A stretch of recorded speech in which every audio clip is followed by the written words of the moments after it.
je suis membre de la CRSA d'Aquitaine Oui. et j'ai travaillé à les convaincre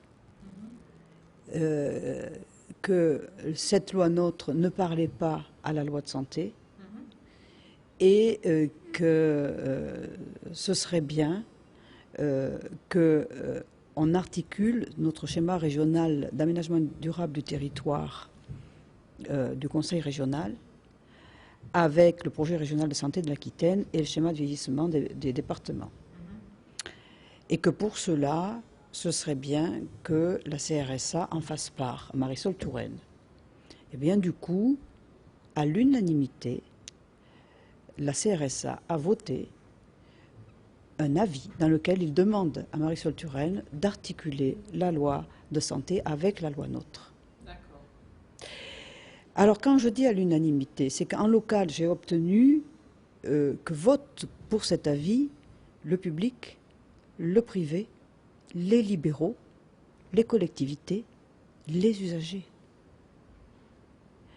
Je ne connais pas d'endroit où on met les gens à ce point d'accord pour transformer les organisations du local au national.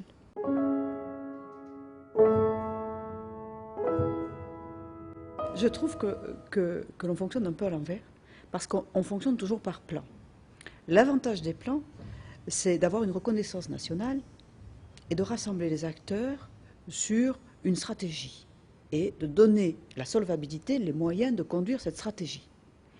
Mais l'inconvénient du plan, c'est qu'il spécialise les stratégies.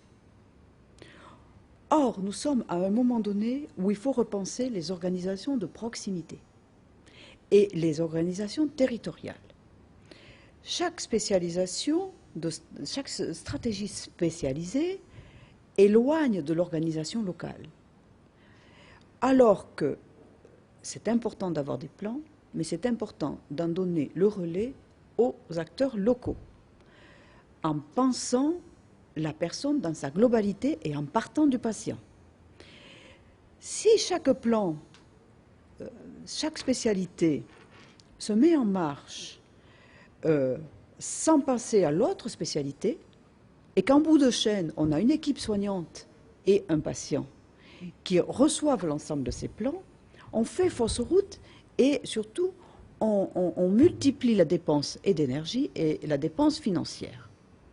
Donc c'est important d'avoir une stratégie nationale ciblée sur des pathologies, mais c'est important qu'elle tienne compte de l'organisation locale et qu'elle parte de ce que peut recevoir un patient, qui d'ailleurs peut faire partie de plusieurs plans, en matière de mutualisation, de l'organisation autour du patient, pour que chaque orientation stratégique visant des pathologies ne se trouve pas à faire changer d'interlocuteur final qui sera auprès du patient. En termes clairs, tout ce qui concerne le suivi du patient, promotion de la santé, éducation de la santé sur des maladies chroniques bien identifiées, doit arriver en ordre qui sera non pas dispersé auprès du patient, mais trouver le contact auprès d'une équipe pluridisciplinaire qui s'installe autour du patient. Et pour installer ces équipes pluriprofessionnelles et pluridisciplinaires, c'est une organisation locale avec des moyens informatiques, numériques dédiés, avec des moyens humains dédiés, mais l'infirmière qui va coordonner autour du patient, elle doit à la fois coordonner ce qui relèvera de pathologies comme le diabète ou de pathologies comme l'obésité ou de pathologies X ou Y, parce qu'elle sera dans une équipe et que chacun recevant des instructions du plan prendront en charge la globalité de ces thérapeutiques. Même si certains se spécialisent, il faut qu'il y ait toujours une vue d'ensemble auprès des patients dans un territoire. Telle qu'est organisée la médecine aujourd'hui, avec de l'exercice isolé, avec du paiement un petit peu à l'acte, parfois au parcours, on ne sait pas trop, ça ne peut pas réellement fonctionner. Ça ne peut pas réellement fonctionner. En tout cas, ce n'est pas une organisation optimale. Voilà.